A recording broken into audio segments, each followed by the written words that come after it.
Fine, perfect. So many people here today, and first contestants. How was your first rehearsal? First rehearsal was awesome. It was so good to see the stage and like see the lights and all the things that's going to be in my performance. And how do you like the stage and the lights and everything else? Well, when I walked in, I was just like, wow, this looks amazing. So I was so excited. What did you get yesterday? No, I came 2 days ago. So you've seen something in Kiev, right? Where have you been and what did you like the most? I've only walked to McDonald's from my hotel. I haven't been that far, but the weather's been great, so that's cool. And what have you been doing, like sleeping? Yes, mostly just sleeping and doing interviews, and yesterday I had a little rehearsal, but it wasn't on the stage, it was kind of backstage on my rotating thingy, so yeah. Okay, so if you have seen only McDonald's, so the next time we'll ask you how to like Kiev and our country, your impressions, and for now I think we'll have questions from our press. Please welcome your questions. We'll start from there. Hi Saya, it's JP from Wait International. Nice to see you again. Nice to see you. We had this nice experience on the gate yesterday, so that's a good way to get to know each other. You're very young. Can you tell me when you first heard about the Eurovision Song Contest, and do you have any favorites from the previous years in this contest, and what made you actually come and take part in this contest? So I first watched Eurovision in 2014 when Jessica Malboy came and did the guest performance from Australia, and I've watched Guy Sebastian and also Dami M. They all were amazing, and I fell in love with Eurovision because first of all it's on like the world stage and there's a lot of people watching, and I fell in love with all the performances, and there were some really interesting ones and there's some really cool ones to watch as well. And when how I got involved with Eurovision was kind of internally selected. I was internally selected from the broadcaster, SBS, and so there was no national selection. No.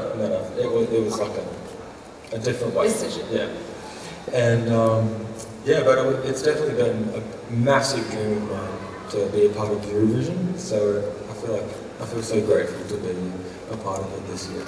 What do you think about Australia in Eurovision?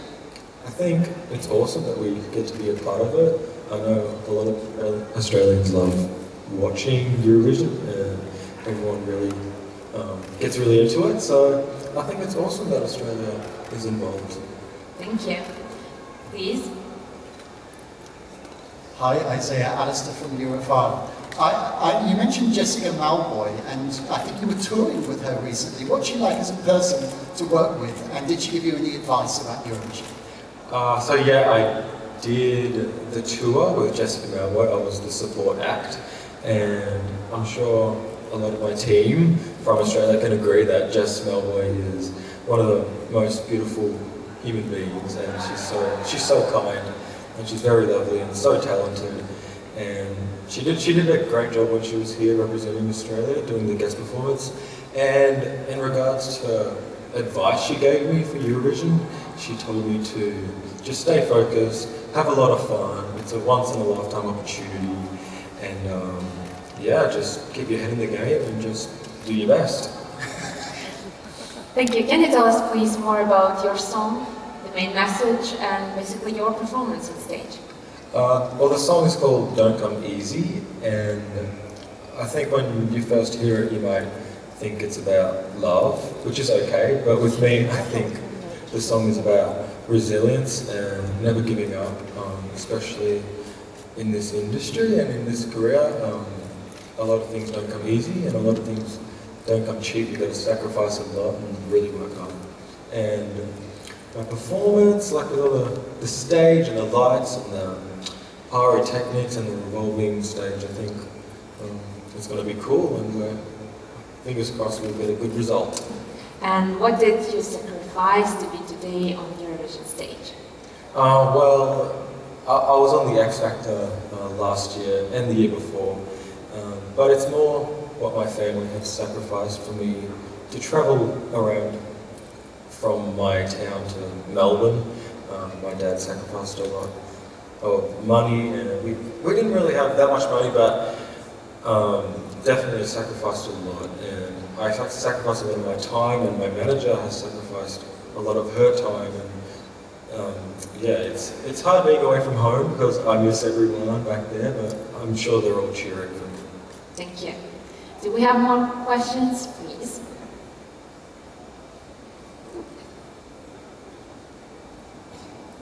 Hello, Isaiah. Hello. My name is Blair from Radio 4 ZZZ in Brisbane, Australia. Great to see you here. Absolutely fantastic performance today. And that's only the first rehearsal, so thank you, sir. Everyone else, watch out. It's looking great. My question to you is, you're a First Nations person, young male First Nations. Often, that's a stereotype for sporting, you know, playing footy, being very physical. Yes. But you're in the arts and in music.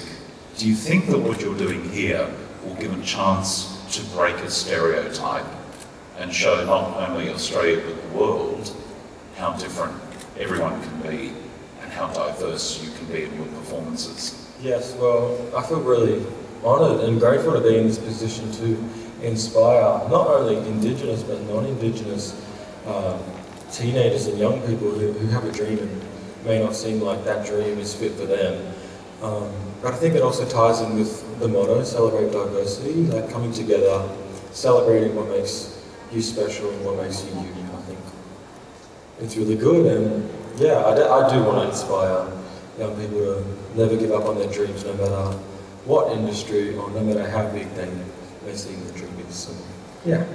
Thank you. About inspiring young people, we've heard and our fans wrote a lot of questions to you, and they said that you're going to visit Ukrainian school. Is it true?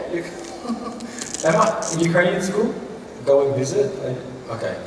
That was only the first time I heard about that. Okay. So that's an answer as well. But if it's true, I'd love to meet as many people as I can while I'm here. And yeah, I've been learning some language as well, Ukrainian language. Please. Okay. Привет, Ukrainiano? Ukraino. Yes. Мене звати Isaiah. Yeah. That's enough.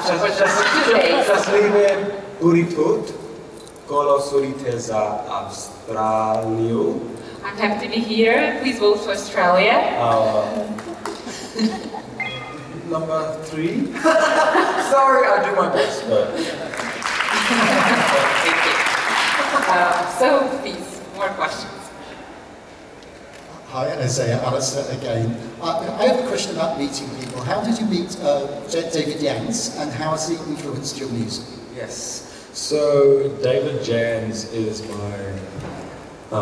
not only my vocal coach, but a life mentor as well.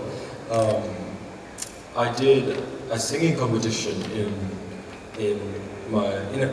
the country. I did a singing competition it wasn't in the big city of Melbourne, it was in like a regional area, and my manager actually ran that competition. And so she saw me there and she thought I had potential, I guess. And so one of her close friends was David Jans, the vocal coach. So I started going to the singing school and, you know, really working on my vocals and also just basic morals of life and always, you know, staying humble and stuff like that. So David Jans has really inspired me a lot, and he's kept me the person I am today. He's really encouraged me and supported me so much. So yeah. Thank you. So please, more questions. Hi, I'm Farouk from Cocorico Vision magazine in France. Hello. It's the third time that Australia is participating to Eurovision Song Contest. Do you think that these participations made Europe and Australia more closer? And do you feel a little bit European? Oh, I definitely think like it's brought Europe and Australia closer together. I know Eurovision is like a really loved theme in Australia, so I think for Australia and for Europe to kind of come together in music is awesome, and everyone loves music, so it's great that Australia and Europe are coming together in this particular industry. Thank you. Please, your question. Isaiah, JP again. I'm really amazed you won the X Factor in Australia. You won the Eurovision Song Contest at the age of 17. You have cracked the charts of Europe as well. What is next for you on the planning? What would you like to achieve in your life? Well, yeah, like you said, I won the X Factor, which was amazing because I've always dreamed about being on that show, and now I'm doing Eurovision, which was another dream. So a lot of things that I never thought would come true are coming true for me. So it's really hard to believe. But I think hopefully after Eurovision, I can do some more music in Europe and hopefully in other countries as well. But definitely, hopefully to release more music in the European markets. And also, I'd love to. I can't wait to meet all my European fans as well. I say, have you been to other European countries? No, this is my first time in Europe. Being out from Australia? I went to Indonesia and I've also been to America, but this is my first time in Europe and I'm really loving it. Everyone is so nice and the Ukrainian people are amazing, and it's kind of like a massive step for going to Europe for the first time to represent your country. But yeah, I'm just having fun and everyone's just been so sweet. That's the main thing. We have one more question from your fans, and they are asking how will your performance relate to European audience? Well, I think it will really tie into Eurovision, the whole extravagance and dramatics of Eurovision, because we've got a lot going on with the staging, and I don't know if some of you guys watched my rehearsal, but I got sparks flying from the roof and things like that. But I think music is universal and it can connect to anyone around the world and Europe. Thank you. We have one more question. Hey Isaiah, Neil from easytoday.com. So we all watched your rehearsal and we could see it's not made of innovative components, it's made of stuff that we've seen before, but yet the performance was very surprising in a good way. So can you tell us what stands behind the performance, how was it made, how was it created, and what do you think needs to be improved before the live show? Well, what we wanted to create with this performance is definitely something more intimate. As you know, like the stage is massive, so we wanted to have something that draws the audience in, and I think having the turntable is a really cool idea, and yeah, we just wanted to make it more personal for the viewer. And yeah, I think there's always things to work on for the next rehearsal, so also we're getting the camera shots right, and where I need to look, we're getting that right as well, because I was like, which camera do I look at? But yeah, certainly there's things that need to be worked on, but I think we did pretty well for our first rehearsal, and we're really excited to continue with rehearsals and excited to get into semi-final. Don't be nervous, you'll have so many rehearsals just to yeah, I've heard that there are a lot of rehearsals, so everything.